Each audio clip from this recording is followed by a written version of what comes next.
Yo mes pitchounets, ici la Fitchoun, j'espère que vous allez bien. Aujourd'hui on se retrouve pour une nouvelle vidéo. Et dans cette vidéo on va parler abdos, ventre plat, comment avoir un ventre plat. Mais avant tout je tiens à m'excuser puisque je suis malade. J'ai une trachéite donc ma voix n'est pas la même. Ma voix va être vraiment pas forcément très belle. Et aussi je vais beaucoup tousser. Voilà. Au moins vous êtes prévenus. On passe tout de suite au générique.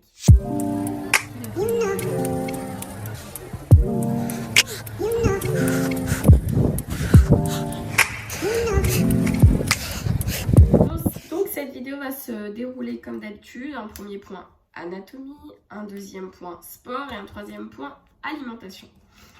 Donc voilà, comme d'hab, j'ai mon petit carnet. Et j'ai aussi aujourd'hui avec moi ma petite bouteille d'eau comme d'hab. Voilà, surtout en ce moment vu que je suis malade, il faut que je bois beaucoup.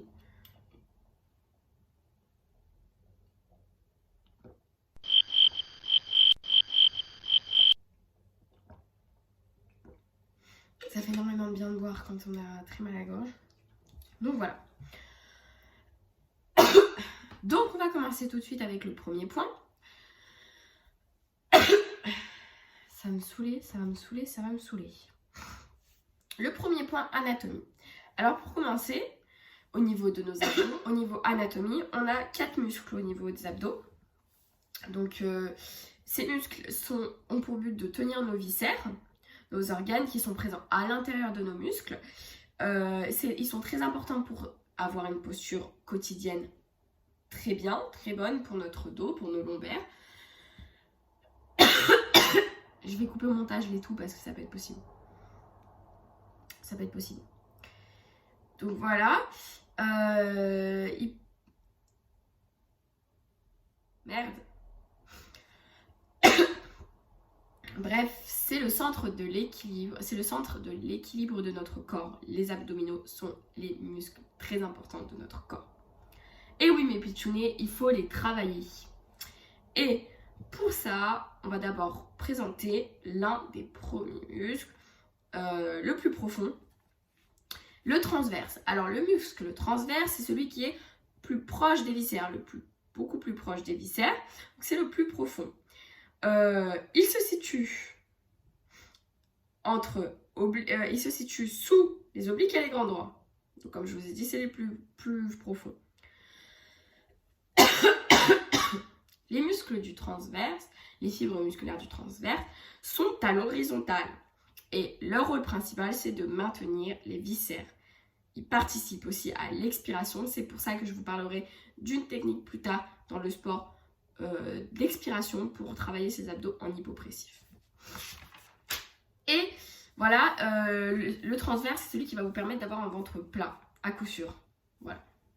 Il y a ma petite licorne, vous la voyez pas, je l'avais pas vue. Attendez, je vais la mettre comme ça. Voilà. Là, on est mieux. Hein? Ma petite licorne et moi. Ah oui, si vous savez pas, je suis fan de licorne. Genre, j'ai tout licorne. Ah bah je pense que vous avez compris. Je suis con. Regardez, j'ai même un magnète. Je peux pas, j'ai licorne. Est-ce qu'il a fait le zoom? Ouais. Tout est licorne chez moi. J'ai même un verre licorne et tout. Bref. Avec marqué mon prénom dessus. Bref. C'est toute ma vie, les licornes. Ensuite, on a les obliques. Alors, dans les obliques, il y a deux types d'obliques. Les muscles obliques externes et les muscles obliques internes. Alors, les muscles obliques externes, c'est des muscles superficiels. Si vous voulez, ils se trouvent là. Vous voyez un petit peu... là, vous avez votre tronc, vous avez le muscle transverse tout au fond, et vous avez les muscles obliques, comme ça. C'est ce qui vous permet d'avoir une taille fine. C'est ceux qui permettent l'inclinaison latérale du tronc, lorsqu'ils ne sont pas forcément contractés. Et ils permettent de vous tourner, en fait, si vous voulez. C'est pour ça que quand on dit, je vous parle comme ça, mais c'est pour ça que des fois les girls, elles font comme ça, parce qu'elles pensent que ça affine la taille. En réalité, ça affine pas vraiment la taille. Le mieux, ça reste le gainage, mais bon, ça on verra dans la suite de la vidéo. Ensuite, il y a le muscle oblique interne. Alors lui, c'est un muscle latéral de l'abdomen qui est situé entre les abdominaux, grand oblique et transverse. Donc entre celui plus profond et le muscle oblique externe. Donc ces fibres musculaires forment un éventail. Voilà, donc comme je vous ai dit, vu que ça fait comme ça, forcément ça forme un éventail.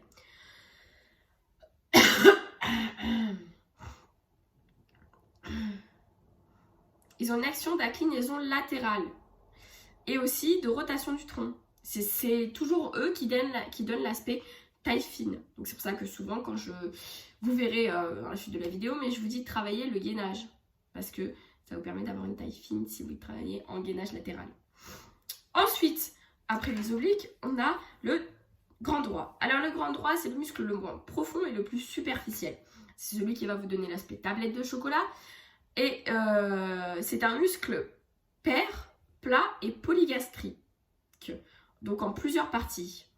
Donc il y a plusieurs fentes interfibreuses, je crois que c'est d'intersection, donc une ligne tendineuse. Donc une ligne tendineuse latérale, une ligne tendineuse horizontale. Et il se situe sur la paroi antérieure de l'abdomen. Donc en général, il y a 3 intersections tendineuses. Donc 1, 2, qui séparent en 2, 3, qui les séparent encore. En réalité, il y en a, ça dépend de votre génétique. Il y en a qui possèdent des intersections avec 6, d'autres intersections tendineuses 11. C'est pour ça qu'on dit le 6-pack, le 11-pack. Et il n'y a pas vraiment, si vous voulez, d'exercices qui vont faire avoir le 6-pack. Si vous n'avez pas, génétiquement parlant, 2 muscles ressemblant en 6-pack, vous n'aurez jamais votre 6-pack. Si vous n'avez pas de muscles ressemblant au 11-pack, vous n'aurez jamais votre 11-pack. Et c'est pour ça qu'il faut faire attention. Si vous voulez, moi, même si je suis très musclée, je peux que avoir 2... je vous montrerai quand j'étais en sèche. Je suis pas tracée comme en 6-pack. Mes muscles ne sont pas faits comme ça. Voilà, après c'est la nature humaine. Donc voilà pour l'anatomie. Juste un dernier petit point. Les abdos ne sont pas visibles si vous avez de la graisse abdominale sur vos abdos. Donc il existe 2 types de graisses, les graisses viscérales et la graisse viscérale, celle qui est le plus profond, celle qui est à l'intérieur de vos organes, donc qui se colle à vos organes. C'est la plus dangereuse que vous pouvez avoir dans votre corps. Elle est très très néfaste. C'est pour ça il vaut mieux essayer d'éliminer cette graisse viscérale plutôt en premier temps, plutôt que la graisse qui a de manière superficielle. Donc la graisse qui a de manière superficielle, celle qui sera entre le muscle et la peau. Et la graisse viscérale, celle qui sera entre les organes et les muscles. Voilà. Donc la plus dangereuse. Et la plus difficile à enlever aussi. Hein. Attention. Donc voilà, le principal, il vaut mieux diminuer sa graisse viscérale de son corps pour pouvoir faire apparaître ses abdos. Voilà. Ensuite, on va passer au sport. Alors, le sport. Qu'est-ce qui peut donner un aspect ventre plat ou un ventre plat? Alors déjà, le gainage, c'est un point très important du ventre plat. Souvent, on va vous dire faites des abdos et vous vous tuez à la tâche à faire 30 000 crunchs, alors qu'en réalité, c'est ce qu'il faut le moins faire au monde. Les crunchs, souvent, c'est mal fait. Vous ne savez pas faire. Je vous conseille de faire du gainage. Du gainage de toute manière, de toutes sortes. Je vous mettrai le lien dans la barre d'infos d'une vidéo de gainage de 10 minutes que je vous conseille, que j'ai faite. C'est très utile, il vous permet de vous tonifier, bon, scientifiquement parlant, ça ne veut rien dire tonifier, un muscle ne peut pas se tonifier, de vous affiner la taille plutôt. Et surtout, il vous muscle profondément. Donc il vous muscle profondément à l'intérieur des muscles et le plus souvent le transverse. C'est pas celui qui va vous faire avoir... Le gainage, c'est pas ce qui va vous faire avoir le 6-pack, mais c'est ce qui va vous faire avoir un ventre très plat. Donc voilà, et peut-être le 11, selon les gainages, le type de gainage que vous faites. Alors il existe de nombreux exercices de gainage, il existe le spider, il existe mountain climber, voilà, bougez en fait, faites du gainage en vous déstabilisant sur du...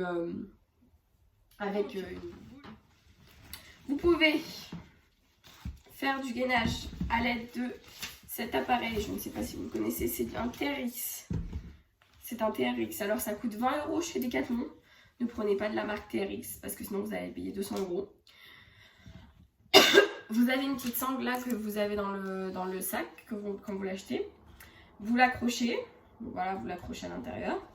Ça, c'est ce qui va bloquer derrière la porte parce que vous allez accrocher cette partie-là derrière une porte, du côté où vous ne travaillerez pas. Et de l'autre côté, vous fermez la porte bien sûr, et de l'autre côté, vous aurez ça, avec les deux petites sangles là. Alors ça permet de faire plein d'exercices, pas que du gainage. Et vous mettez vos pieds là-dedans, dans ceux-là, ou dans celui-là. Moi je vous conseille celui-là, je fais souvent dans ce trou-là pour les pieds, et pour les autres exercices, je tiens ici. Et avec ceci, vous mettez en planche et vous restez 30 secondes. C'est un appareil qui est ouf et qu'il faut avoir chez vous, je vous le conseille fortement. Ensuite, qu'est-ce qui peut vous aider à faire du gainage? Ça, c'est THE appareil pour faire du gainage.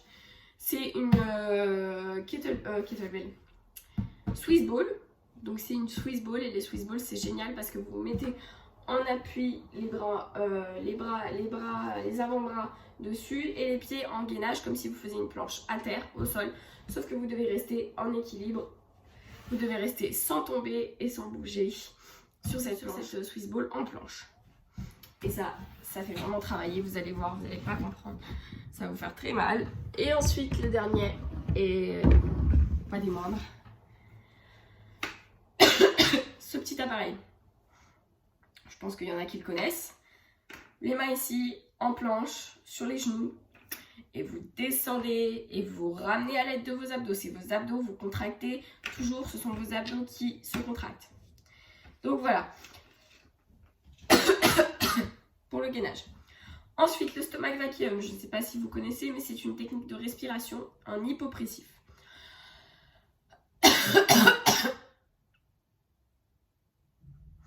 On voit un petit peu.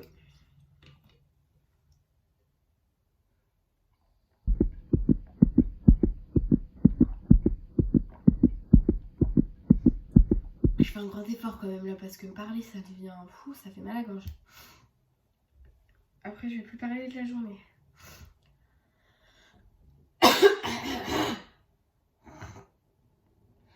Oh là là.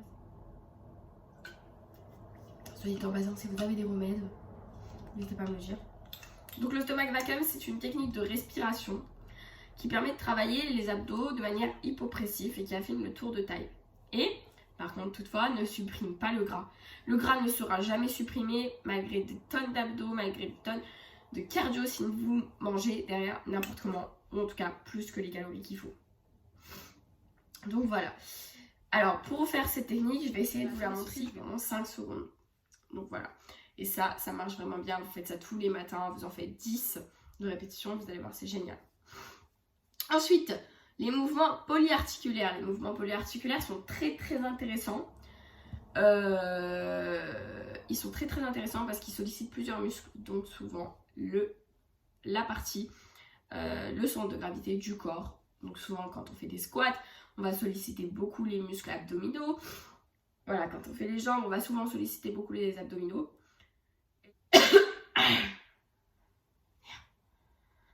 Ça m'énerve. Donc voilà, mouvement polyarticulaire, et puis surtout ça fait brûler beaucoup de calories.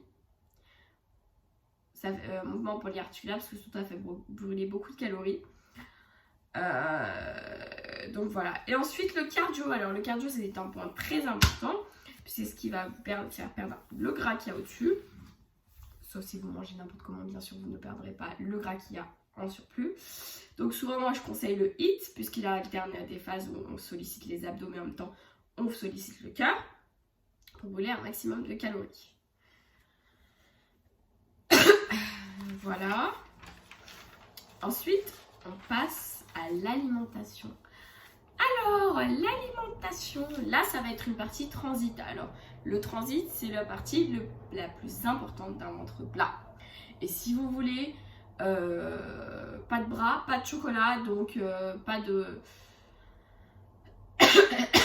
ventre plat sans alimentation saine. Voilà. Ça rime pas, mais vas-y, t'as compris quoi. Bref, donc en premier, il faut limiter les aliments qui provoquent des ballonnements. Donc on appelle ça les food maps. Je vous mettrai une petite image. Des food maps. C'est les aliments qui provoquent des gaz. C'est pas glamour, on va passer un moment pas du tout glamour. On va parler caca, on va parler prout, on va parler voilà. Hein. Si vous voulez pas écouter ça, bah s'abstenir. Non, parce qu'il faut le dire... pas parce qu'on est des filles qu'on pète pas, qu'on fait pas caca. Il faut stopper ce truc.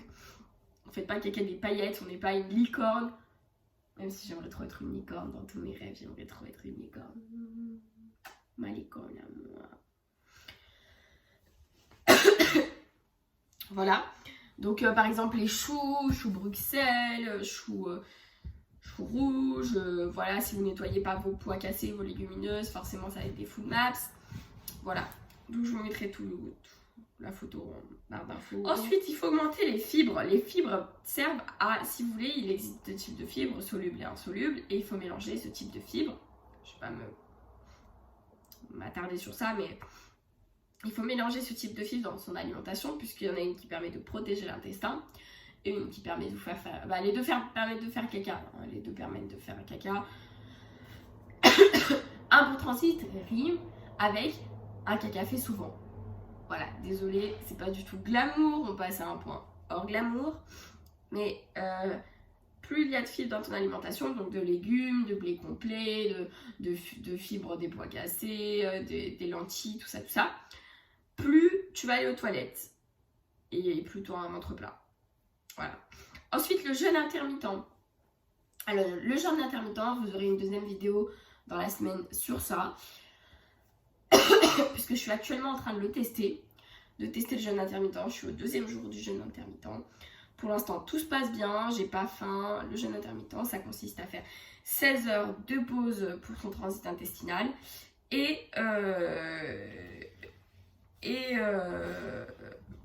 le reste de ces 16 heures, on peut manger. Donc ça consiste à une partie, de se faire dans la nuit. Donc de ne pas manger pendant la nuit pendant 16 heures. Donc par exemple, si vous avez pris votre dernier repas à 21h30, le prochain repas vous prendrez à 13h. Voilà, donc... voilà, donc ça consiste à ça. Alors, pour l'instant, moi c'est mon 2e jour, franchement ça va. De toute façon, vous aurez une autre vidéo, vous verrez. Mais en tout cas, apparemment, ça aiderait à avoir un ventre plus plat et avoir moins de ballonnements. Moi, si vous voulez, j'ai beaucoup de problèmes avec les ballonnements. Pas que je n'aille pas aux toilettes, je vais tout le temps aux toilettes, mais ça va pour ça. Mais j'ai quand même des ballonnements. C'est-à-dire que moi, franchement, j'ai été anorexique pendant plus d'1 an et demi. Je n'ai pas eu mes règles, j'étais très anorexique. Et c'est très compliqué quand on est anorexique de remanger. Et si vous voulez, j'ai tué mon intestin quand j'ai fait ça. J'ai abîmé ma flore intestinale. J'ai abîmé tout ça. Aujourd'hui, je prends des compléments alimentaires, du charbon actif, du ferment lactique, des ferments lactiques qui permettent de recréer une probiote normale. Des probiotiques, c'est des probiotiques, c'est un microbiote dans mon intestin, c'est des petits microbes, des petites bactéries qui nous permettent d'avoir un intestin protégé. Donc c'est la flore intestinale, voilà. C'est des bactéries qui sont nécessaires.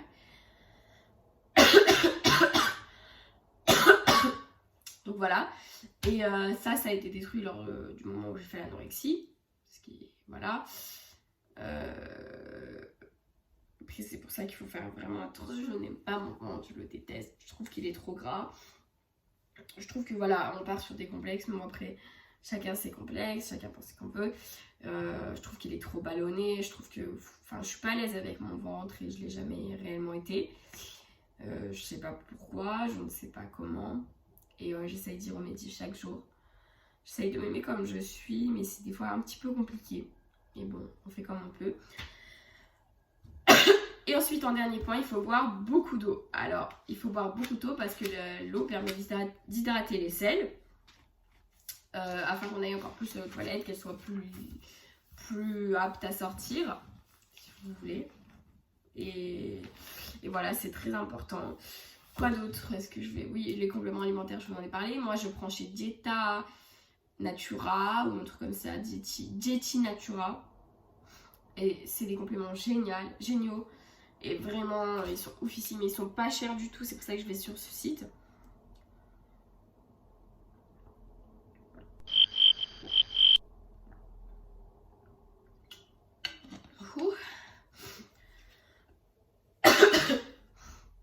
Donc voilà.